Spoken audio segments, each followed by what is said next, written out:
Le programme d'islamisation de Bernard Cazeneuve occulté par les médias. Occulté par les médias, pourquoi? Parce que le 15 juin, Bernard Cazeneuve a fait un discours devant les instances de dialogue avec le culte musulman. Bon, il faut dire que Bernard Cazeneuve dirige un petit peu l'ensemble des cultes. C'est lui qui est chargé au gouvernement de faire en sorte qu'il y ait une paix sociale au niveau des différents cultes, musulmans, juifs, catholiques, orthodoxes, etc.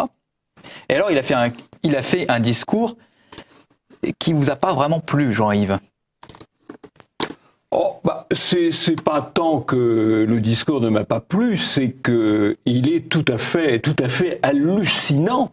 Hallucinant parce que c'est véritablement un programme d'islamisation de la France, avec l'aide de l'État, et c'est un programme de préférence musulmane. Alors, c'est le droit de M. Cazeneuve, ministre des cultes, d'avantager un culte plutôt que d'autres, c'est son droit, ça se discute, mais en toute hypothèse, ça méritait d'être connu. Et ce qui est absolument étonnant, c'est que aucun média, à l'exception de Minute, on en parlera tout à l'heure, et puis des réseaux sociaux, bien sûr, n'en a parlé, parce qu'il y a vraiment du contenu dans le discours.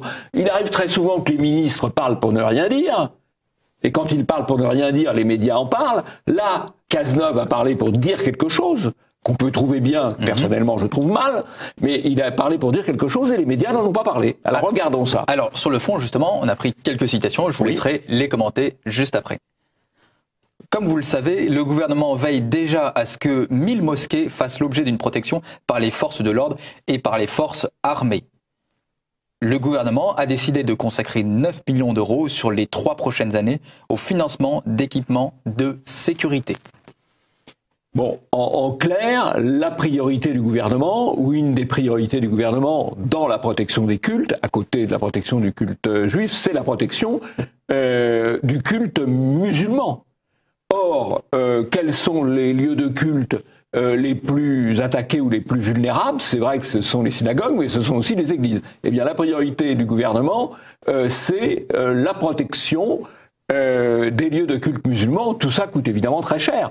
Là, on entend des dépenses qui sont engagées dans un pays qui est quand même en très grand déficit. Sur une autre thématique, notamment la connaissance de l'islam, la connaissance de la religion musulmane. Enfin, il est connu que les préjugés naissent de l'ignorance. Je crois donc également à la nécessité de faciliter l'accès du grand public à une meilleure connaissance de l'islam et de la civilisation arabo-musulmane. Le ministère de la Culture va entreprendre un travail de recension des projets portés par les institutions culturelles et audiovisuelles, France Télévisions, INA, l'Institut du monde arabe, le Louvre. Voilà, donc là, on voit la mobilisation de moyens publics pour donner une bonne parole sur l'islam, car bien entendu, toutes ces émissions vont être biaisées, orientées dans un sens favorable à l'islam, alors que c'est quand même manifestement une religion qui pose des problèmes et une religion dont les dérives posent des problèmes dans le monde entier. Et qui est entrée en conflit quand même. Toute l'histoire européenne, c'est l'histoire d'un conflit avec l'islam. On ne peut pas oublier cela. Toutes les grandes batailles de l'Europe pour se protéger contre des invasions étrangères, c'est contre l'islam. C'est ça la vérité historique, on ne peut pas l'oublier. Sur une autre thématique, la thématique de l'urbanisme. Il existe aujourd'hui environ 2400 mosquées et salles de prière en France. Certaines sont imposantes et même majestueuses. Mais ce principe n'exclut pas, comme vous le savez également, que les collectivités locales puissent faciliter l'aboutissement de certains projets de construction, en mettant à disposition des terrains dans le cadre de baux amphithéotiques, en garantissant des emprunts ou encore en contribuant au financement de la partie culturelle.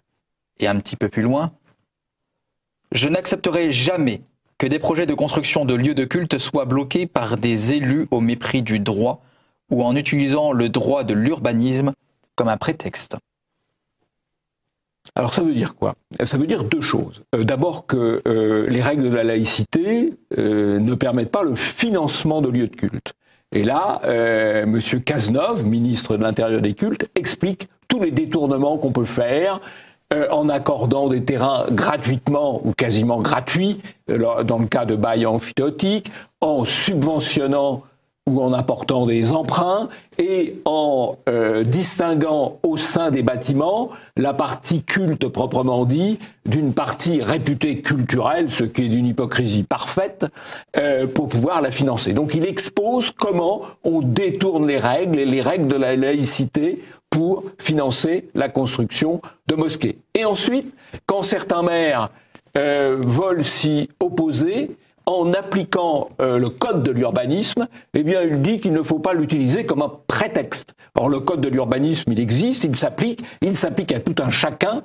Quand on veut construire ne serait-ce qu'une petite extension sur un bâtiment, on est soumis au code de l'urbanisme, tous les particuliers sont soumis au code de l'urbanisme, il y a des règles de hauteur, il y a des règles par rapport au patrimoine déjà existant.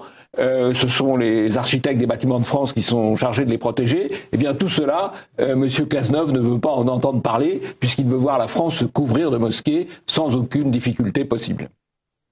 Sur une autre thématique, encore une fois, sur la question des aumôniers. Le gouvernement a décidé que cette formation sera très rapidement rendue obligatoire pour le recrutement des nouveaux aumôniers dans les prisons, les hôpitaux et les armées. Dans la même perspective, le garde des Sceaux a décidé de revaloriser fortement le statut des aumôniers pénitentiaires. Alors là aussi, on voit la place de plus en plus grande prise par l'islam et l'islamisation, puisqu'il faut des aumôniers partout. Dans les hôpitaux, dans les armées, dans les prisons. C'est peut-être dans les armées que c'est le plus préoccupant, d'ailleurs. Parce qu'on peut se poser la question quand même de la loyauté de musulmans militants si la France se trouve engagée contre les troupes de l'État islamique, par exemple, ou contre des... Voilà, ça pose quand même des problèmes. Alors, quant aux prisons, vous savez, on vit dans un monde où on nous explique tous les jours qu'il y a un grand déficit, et c'est vrai que le tiers du budget de l'État est financé par l'emprunt. Le tiers du budget de l'État est financé par l'emprunt. Et vous voyez, c'est un discours où on aligne les dépenses les unes à la suite des autres. On met du monde pour garder les mosquées, on augmente les rémunérations des aumôniers musulmans dans les prisons. Jusqu'à quand va-t-on aller? Jusqu'où va-t-on aller? Jusqu'où va-t-on aller? Alors sur la question, encore une fois, nouvelle thématique, des prescriptions alimentaires et des fêtes, notamment l'Aïd, Bernard Cazeneuve évoque le fait qu'il faut pouvoir accomplir sans difficulté, particulièrement les pratiques rituelles que prescrit une religion. Prescription alimentaire, halal, célébration des fêtes, Aïd, rites funéraires ou pèlerinage. Bien des efforts sont déjà engagés en vue d'organiser des abattoirs provisoires dans les meilleures conditions à l'occasion de la fête de l'Aïd.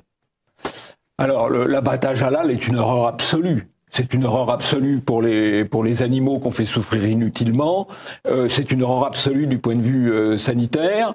Il y a un certain nombre d'États, comme la Suisse ou certains États scandinaves, qui ne permettent pas cela. Nous, la France, enfin le gouvernement français, veut l'encourager, alors que là aussi c'est contraire à tous nos règlements sanitaires et vétérinaires. Il veut l'encourager. C'est une horreur absolue, les images le montrent. Et enfin, pour la dernière thématique, c'est une thématique historique. On le sait peu, ou plutôt on l'oublie trop souvent, mais c'est une vieille histoire que celle de la présence des musulmans en France. Une histoire qui remonte très loin dans le temps, jusqu'au Moyen-Âge, notamment dans les régions du sud de notre pays, entre Bordeaux et Narbonne, dans l'ancienne Septimanie, mais aussi en Provence, des communautés musulmanes, certes minoritaires, mais qui n'en étaient pas pour autant négligeables, ont ainsi vécu jusqu'au XIIe siècle. Oui, alors il a à la fois raison et tort.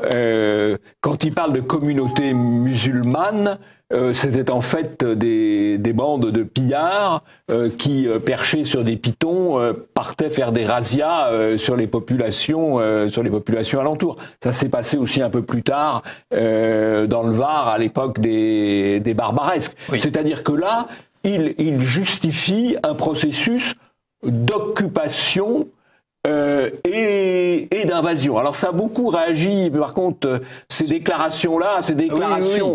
qu'on pourrait qualifier quand même de collaborationnistes, non, pour un vocabulaire que ces gens-là aiment bien, ont suscité quand même beaucoup de réactions sur Twitter. Alors justement, vous avez tweeté justement. Moi, j'ai tweeté pour informer. Voilà. J'ai tweeté pour informer, mais il y a eu des réactions un peu vives. On va les un peu vives, on va les défiler très rapidement. La gauche s'est toujours vautrée dans la collaboration la plus ignoble. Là, il y a en plus trahison civilisationnelle. Ça, c'est un tweet de Gabriel. Donc, un autre tweet de Elliot Meredith. Le gouvernement offre clé en main la priorité nationale à l'islam, se mettant en 4 à son service. Élection oblige. Pour Paulus, donc c'est hashtag trahison caractérisé pour hashtag Cazeneuve. Et enfin, pour Balmidjer Antoine, eh bien, sur les murs de tous les ministères, trahison, j'écris ton nom. C'est malheureusement, Balmidjer est un bon Twitter, et malheureusement, pour aussi avoir vécu certaines choses ou connaître certaines choses qui se passent dans les ministères, je crains malheureusement que la règle de la trahison par faiblesse, par conformisme, par lâcheté, par opportunisme peut-être électoral, soit malheureusement trop souvent la vraie règle. Oui. Balmidjer, hélas, a raison. Oui.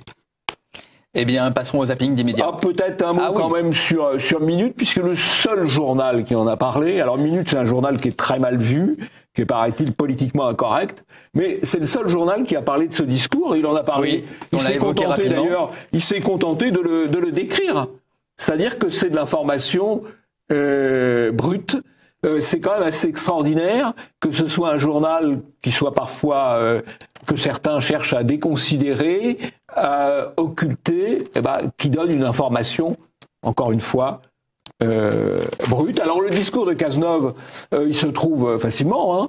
Le site Polémia l'a repris, mais oui. Sa source d'origine, c'est le ministère de l'Intérieur qui l'a publié. Donc voilà, chacun peut s'y reporter et chacun verra que nous n'avons pas forcé le trait. Nous avons simplement extrait les éléments, souligné les éléments essentiels de ce discours de, comme dirait Houellebecq, de soumission. C'est le discours de soumission du ministre de l'Intérieur.